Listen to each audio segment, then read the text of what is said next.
Okay, good morning class. Dr. Weiss here.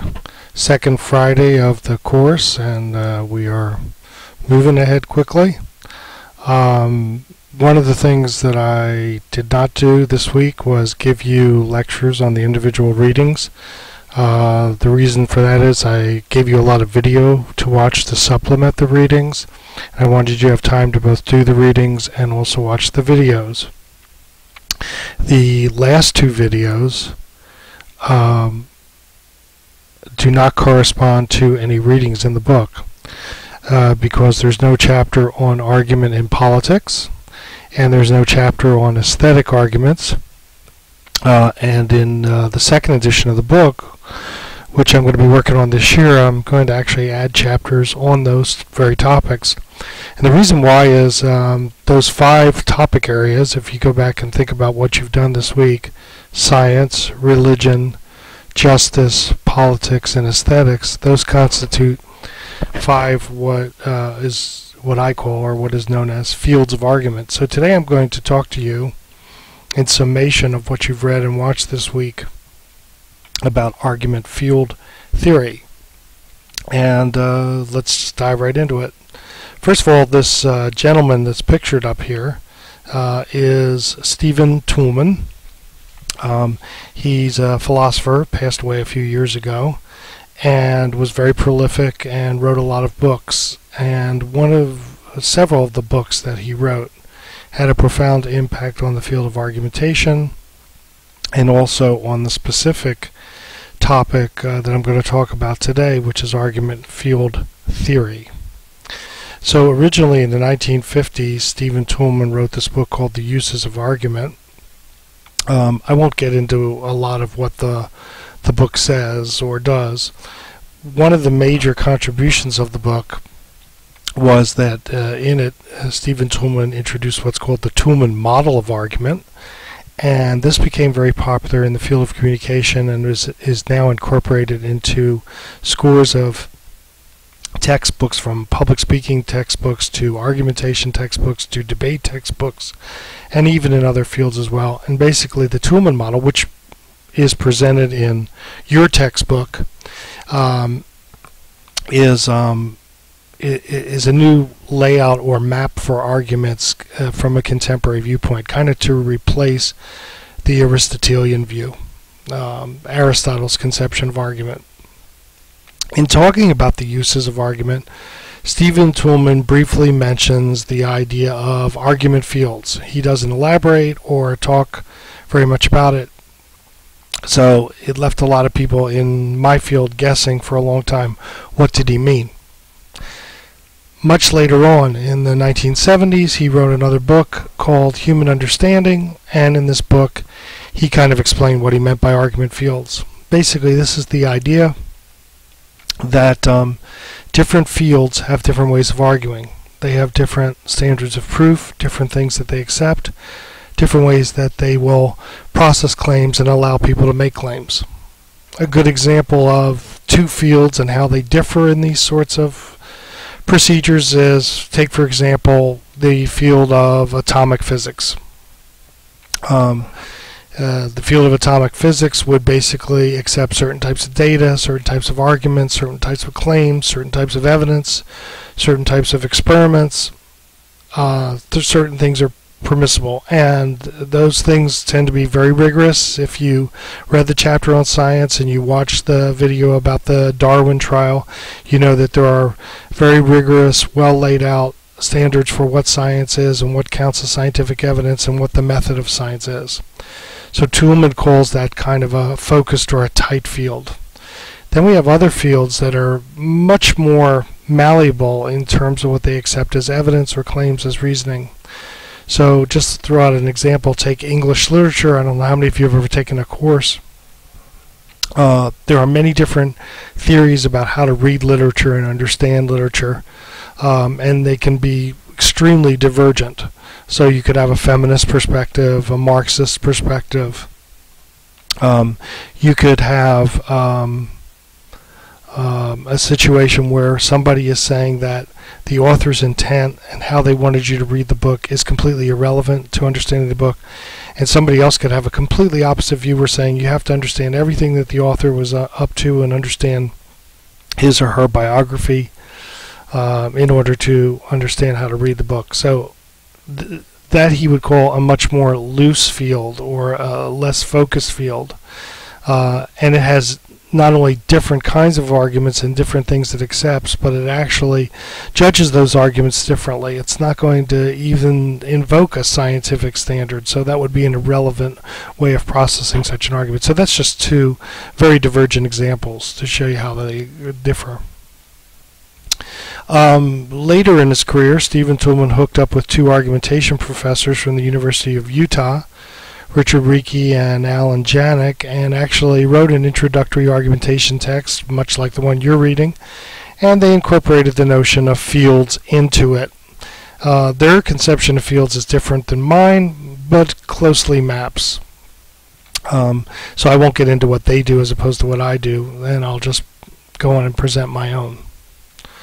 Okay, in my own field, not philosophy but communication, there are two very famous theorists who have also done additional work on this. The gentleman on the left is G. Thomas Goodnight, and for years he's a famous debate coach and argumentation scholar. For years he has written about what are called argument spheres, meaning different places that we have different debates or discussions in our society. So we resolve political arguments one place, maybe religious or ethical arguments another place, scientific arguments somewhere else, etc. Charles Willard on the right, who's a professor at the University of Louisville, is what's called a social constructionist, and so he feels that all attempts to organize arguments is on a community basis. So what this or that group accepts as evidence or as a claim, whether it be a scientist or poets or photographers or stockbrokers or economists, they set their own rules on communitarian bases. In other words, the organizing principle of the group includes what it accepts as standards for proof or for argument, what claims are accepted and what claims are not accepted. Also, there are some more classical approaches to argument fields. The gentleman on the right is Aristotle. Aristotle basically felt that argument, or the whole universe of discourse or knowledge should be divided up into different fields and categories, and in each of those different fields and categories there's absolutely a different set of standards.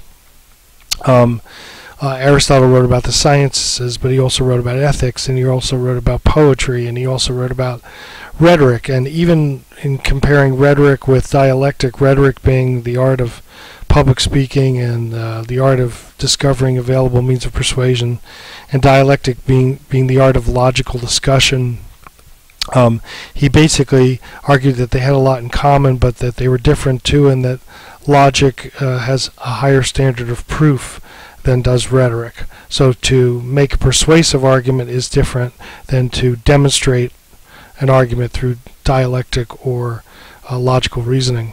The gentleman on the left is Karl Popper. He's a 20th century philosopher of science. He basically says that all human endeavors are the same, that the only difference between fields is how much they allow for their claims to be examined and falsified. In other words, if a historian makes a claim, he has to make the claim with the idea in mind that some other historian might come along and refute it. And of course he says that's a hallmark of science, but he says that the disciplines that don't accept that standard never really have any claim to increasing or enhancing our knowledge of anything. So the example he gives of such a field is Freudian psychology, where he says that it's not a system that's open to refutation. So for example, in the Freudian system, everything is pretty much motivated by sex. That everything that human beings do is based off their sex drive and is a response to their sex drive. So if you were to say, well, I found something in a human being that doesn't seem to be a product of his or her sex drive, the Freudian response would be to that, well, that's because they're repressing their sex drive. So even in the absence of something that can make a connection to something sexual, the evidence is that something sexual is going on. So that would be, for Popper, an example of a field that lies outside this kind of universal standard of fields advance knowledge by putting up hypotheses or claims that are subject to refutation or testing. Okay, so what are the fields?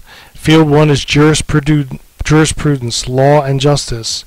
You watched Michael Sandel's video about that. It was a great video, and it allowed you to see him interact with students at Harvard University. And I was hoping that when you watched that video, maybe you thought to yourself, oh, how would I respond to those questions, being a student in that class, and what kind of responses would I make to the challenges that the professor made. And of course, in my regular class, I can do things like that, but I allowed you to kind of experience it vicariously as an online student.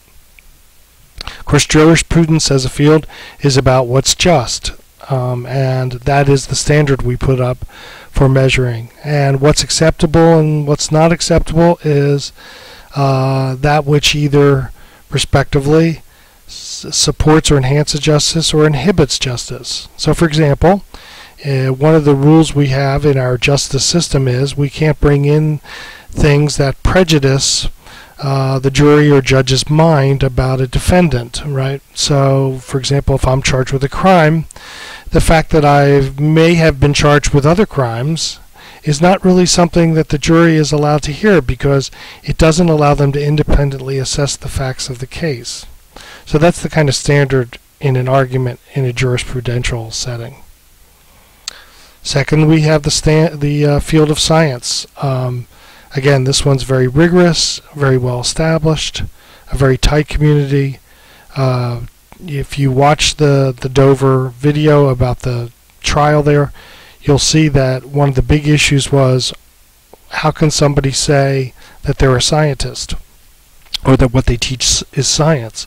And one of the answers, if you watched some of the commentary from the experts there, is that within these scientific communities the standards are very rigid, and you can't come along and make claim A and say that you're a science and still pass muster if you don't have those characteristics. So science is where justice is determined, or as a field is justice is determined on what's fair. Science, I guess, as a field makes arguments determined on what is true or demonstrable. Third field, ethics, might be in your mind close to justice, and there are obviously ethical concerns that come up in arguing justice, but justice has a certain neutrality about it that stands apart from the individual circumstances.